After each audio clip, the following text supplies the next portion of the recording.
حي على الفلاح. السلام علیکم ورحمۃ اللہ وبرکاتہ۔ آج کے اس سیشن میں ایک سوال ہے۔ ایک دوست نے متعدد مرتبہ یہ سوال پوچھا ہے کہ حدیث جبرائیل علیہ الصلاۃ والسلام، اس کا متن، اس کا ترجمہ اور اس کی مختصر اور جامع معنی جو شرح ہے وہ آپ پیش فرما دیں۔ تو یہ جو سوال ہے یہ قدرے لمبا سوال ہے۔ تو جامعہ محمدیہ میں سوال و جواب کی نشست میں اتنا لمبا جو سوال ہے اس کو بیان کرنا یہ ممکن نہیں ہوتا، اور اسی طرح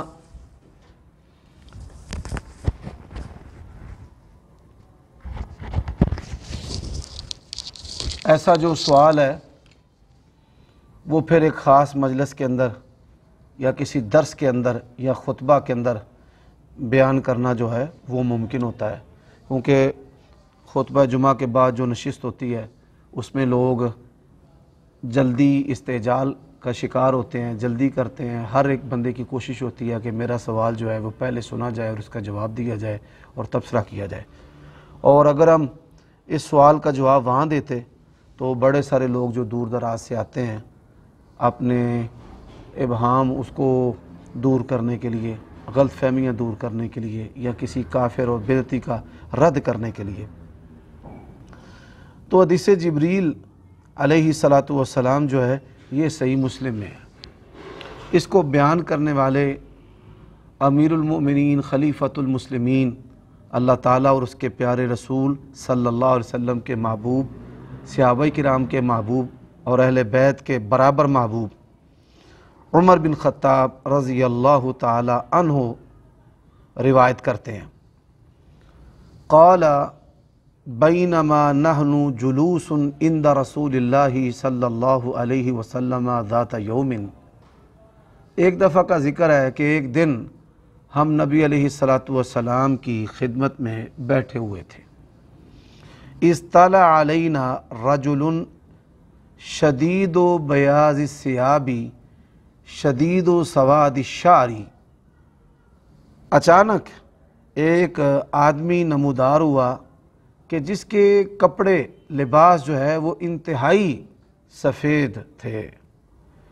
اور جو ان کے بال تھے وہ سیاہ کالے، لا یرا علیہ اثر السفر۔ اب وہ اجنبی بھی ہیں لیکن کسی قسم کا کوئی سفر کا نام و نشان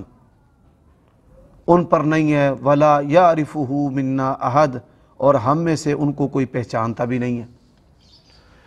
اب یہ جو جملہ اس کا معنی یہ ہے کہ وہ مقامی نہیں ہے کہ ان کو کوئی جانتا ہو، اور اگر وہ باہر سے آئے ہوں تو سفر کے اثرات ہیں جو انسان کی شخصیت پر، لباس پر، اس کے چہرے پر عیاں ہوتے ہیں، اور تعجب کی بات یہ ہے کہ ان پر کسی قسم کا جو سفر کا نشان ہے، اثرات ہیں، وہ نہیں تھے۔ حتیٰ جلس الی النبی صلی اللہ علیہ وسلم، حتیٰ کہ وہ نبی علیہ الصلاۃ والسلام کی خدمت کے اندر بیٹھ گئے۔ فاسند رکبتیہ الی رکبتیہ، انہوں نے اپنے گھٹنوں کو نبی کریم صلی اللہ علیہ وآلہ وسلم کے گھٹنوں سے جوڑ لیا۔ خطاب رضی اللہ تعالی عنہ بیان کرتے ہیں، حتیٰ جلس الی النبی صلی اللہ علیہ وسلم، حتیٰ کہ وہ نبی کریم صلی اللہ علیہ وآلہ وسلم کی طرف بیٹھ کے، یعنی آپ کے سامنے رخ کر کے اپنے چہرے کو رسول کریم صلی اللہ علیہ وسلم کے چہرہ مبارک کے سامنے کرنے کے بعد بیٹھ کے، اسی طرح فرماتے ہیں فَأَسْنَدَ رُكْبَتَيْهِ إِلَى رُكْبَتَيْهِ، انہوں نے اپنے دونوں گھٹنوں کو، یعنی دوزانوں بیٹھ کر اپنے دونوں گھٹنوں کو نبی علیہ الصلاۃ والسلام کے گھٹنوں کے ساتھ جوڑ لیا۔ اچھا، یہ گھٹنوں کا گھٹنوں کے ساتھ جوڑنا جو ہے، ایک تو دوزانوں ہو کر کے جوڑا جا سکتا ہے کہ آپ صلی اللہ علیہ وآلہ وسلم دو زانوں بیٹھے ہوئے تھے اور وہ بھی دو زانوں بیٹھے، اور انہوں نے اپنے گھٹنوں کو نبی علیہ الصلوۃ والسلام کے گھٹنوں کے ساتھ جوڑ لیا سامنے بیٹھ کر، اور جسے ہم چوکڑی کہتے ہیں آلتی پالتی مار کر بیٹھنا، ایسی صورت میں بھی گھٹنوں کو گھٹنوں کے ساتھ جو ہے وہ جوڑا جا سکتا ہے۔ وَوَضَعَ كَفَّيْهِ عَلَى فَخِذَيْهِ، انہوں نے اپنی دونوں ہتھیلیوں کو اپنی رانوں پر رکھ لیا یا نبی کریم صلی اللہ علیہ وآلہ وسلم کی رانوں پر رکھ لیا۔ وقال، اور یہ کہا، یا محمد، اے محمد صلی اللہ علیہ وآلہ وسلم، اخبرنی عن الاسلامی، ہمیں آپ اسلام کے بارے میں بتائیں۔ سامعین محترم، سید الملائکہ حضرت جبرائیل علیہ السلام اللہ تبارک و تعالیٰ کی طرف سے وحی لے کر آتے ہیں، اور اس کی وحی یعنی وحی کی جو تشریح ہے وہ بھی انبیاء علیہم السلام کو سکھلاتے ہیں، جیسے رسول اللہ صلی اللہ علیہ وسلم نے فرمایا علمنی جبریل علیہ السلام، کہ مجھے جبرائیل علیہ السلام نے یہ چیز جو ہے وہ سکھلائی ہے۔ تو اس مناسبت سے وہ نبی علیہ السلام کا نام لے کر آپ کو مخاطب فرما سکتے ہیں، لیکن امتیوں کے لیے جائز نہیں ہے کہ وہ آپ صلی اللہ علیہ وآلہ وسلم کو نام لے کر بلائیں۔ یا ایھا الذین آمنوا لا ترفعوا اصواتکم فوق صوت النبی ولا تجہروا لہ بالقول کجہر بعضکم لبعض لا تجعلوا دعاء الرسول کدعاء بعضکم لبعض، یعنی نبی علیہ السلام کو ایسے مخاطب نہ کرو کہ جس طرح تم میں سے بعض کو مخاطب کرتا ہے۔ بلکہ آپ یہ سن کر حیران ہوں گے، ہمارے جو بریلوی دوست اور بھائی ہیں وہ یا محمد کہتے ہیں، مسجدوں میں لکھتے ہیں، حالانکہ اعلیٰ حضرت فاضل بریلوی احمد رضا خان صاحب نے یا محمد کہنا یعنی نبی علیہ السلام کو یا محمد کہہ کر پکارنا، اس کو بے ادبی قرار دیا ہے۔ تو یہ حدیث کی شرح میں ایک ضمن بات آ گئی، یا محمد اخبرنی عن الاسلامی، آپ مجھے اسلام کے بارے میں بتائیے۔ فقال رسول اللہ صلی اللہ علیہ وسلم، نبی علیہ السلام نے ارشاد فرمایا، الاسلام، اسلام یہ ہے، ان تشہد ان لا الہ الا اللہ وان محمدن رسول اللہ، تو گواہی دے۔ اب یہ جو گواہی ہے اس کا جو تعلق ہے یہ صرف زبان کے ساتھ نہیں ہے، حقیقی جو گواہی ہے، معتبر جو گواہی ہے، اقرار باللسان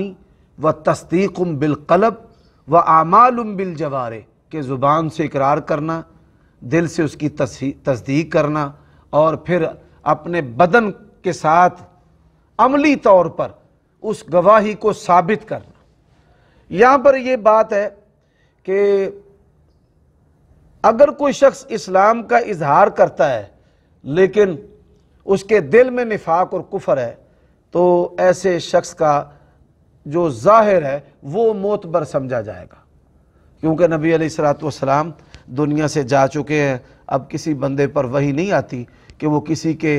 دلوں کے بھید جو ہے وہ جان لے، تو ظاہر پر فیصلہ ہوگا۔ جو بندہ اپنا اسلام ظاہر کرے اسے مسلمان سمجھا جائے گا۔ سامعین محترم، یہاں پر ایک بات کی میں وضاحت کر دینا ضروری سمجھتا ہوں۔ اللہ تبارک و تعالیٰ کی الوہیت کی گواہی دینا کہ اللہ ایک الہ ہے، یعنی تعدد الہ کا جو نظریہ ہے وہ لا الہ الا اللہ کی ضرب کے ساتھ ختم ہو جاتا ہے۔ لا تتخذوا الہین اثنین، دو الہ مت کہو۔ لا تقولوا ثلاثہ انتہوا،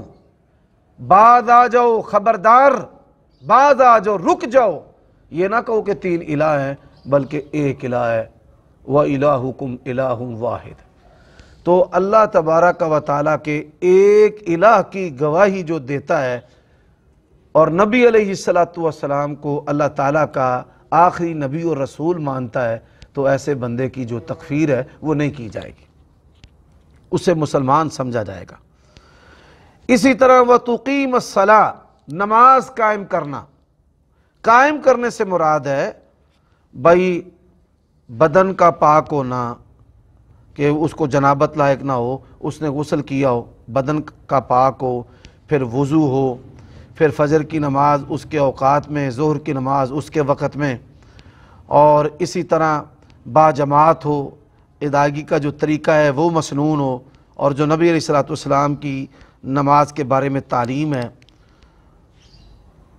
سامعین محترم، نبی علیہ الصلوۃ والسلام کا امت کو حکم ہے صلو کما رأیتمونی اصلی، نماز ویسے پڑھے جیسے مجھے پڑھتے ہوئے دیکھا ہے۔ اور جب تک انسان نماز پڑھے تو حاکم وقت کو تلوار روکنے کا حکم ہے۔ رسول اللہ صلی اللہ علیہ وسلم جب لشکروں کو بھیجتے تو فرماتے کہ جس بستی سے اذان کی آواز آئے تو اس بستی پر حملہ نہیں کرنا۔ نماز جو ہے اس کا انسان کو دنیا میں فائدہ ہے کہ اسے مسلمان سمجھا جائے گا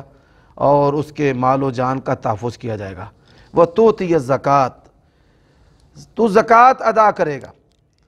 آپ صلی اللہ علیہ وآلہ وسلم کے دور میں جو نقدی تھی، سونا اور چاندی اور اجناس کو بھی بطور نقدی کے استعمال کیا جاتا تھا۔ 52 تولے چاندی اور 7.5 تولے جو سونا ہے، سونا بطور زیور ہو تو اس کا نصاب 7.5 تولے ہے، اور چاندی 52 تولے چاندی کی مالیت موجودہ قیمت کے مطابق 1,10,000 آپ کی سیونگ ہو، یعنی آپ کے پاس جڑے ہوں اور اس پر سال گزر جائے تو اس کا 40واں حصہ جو 2.5% ہے وہ زکوٰۃ دی جائے گی۔ اور زکوٰۃ کے 8 مصارف ہیں جو اللہ تبارک و تعالیٰ نے سورۃ توبہ آیت نمبر 60 میں بیان کی ہیں، 8 مصارف۔ وَتَصُومَ رمضان، اور تو رمضان کے روزے رکھے۔ اس حدیث کے اندر ارکان اسلام ہے، یعنی بنی الاسلام علی 5، اور یہ حدیث ارکان اسلام والی عبداللہ ابن عمر بھی بیان کرتے ہیں اور سیدنا عمر بن خطاب رضی اللہ تعالی عنہ بھی بیان کرتے ہیں۔ وَتَحُجَّ الْبَيْتَ إِنِ اسْتَطَعْتَ إِلَيْهِ سَبِيلًا، اور تو حج کرے بیت اللہ کا اگر تیرے اندر اس کی راہ اختیار کرنے کی طاقت ہے، یعنی صاحب نصاب ہونا اور پھر مال ہونا کہ جس کے ساتھ انسان جو ہے وہ حج کر سکے، زاد راہ ساتھ لے جائے اور مناسک ادا کر سکے، وہاں قربانی کر سکے، اور پھر اسی طرح اس کے پیچھے اس کی اولاد میں کوئی دیکھ بھال کرنے والا ہو، اس کا مال جو ہے وہ پیچھے سے تلف نہ ہو جائے۔ تو اس لیے حج کو صرف مال کے ساتھ جو مشروط نہیں کیا گیا، بلکہ حج کے لیے راہ کی طاقت رکھنے کا بیان جو ہے وہ حدیث کے اندر ہے۔ قال صدقت، اس بندے نے سوال کیا اور کہا کہ آپ نے بالکل درست کہا ہے، سچ کہا ہے۔ فعجبنا لہ یسألہ ویصدقہ، ہم نے تعجب کیا کہ نبی کریم صلی اللہ علیہ وسلم سے سوال بھی کرتا ہے اور پھر تصدیق بھی کرتے ہیں۔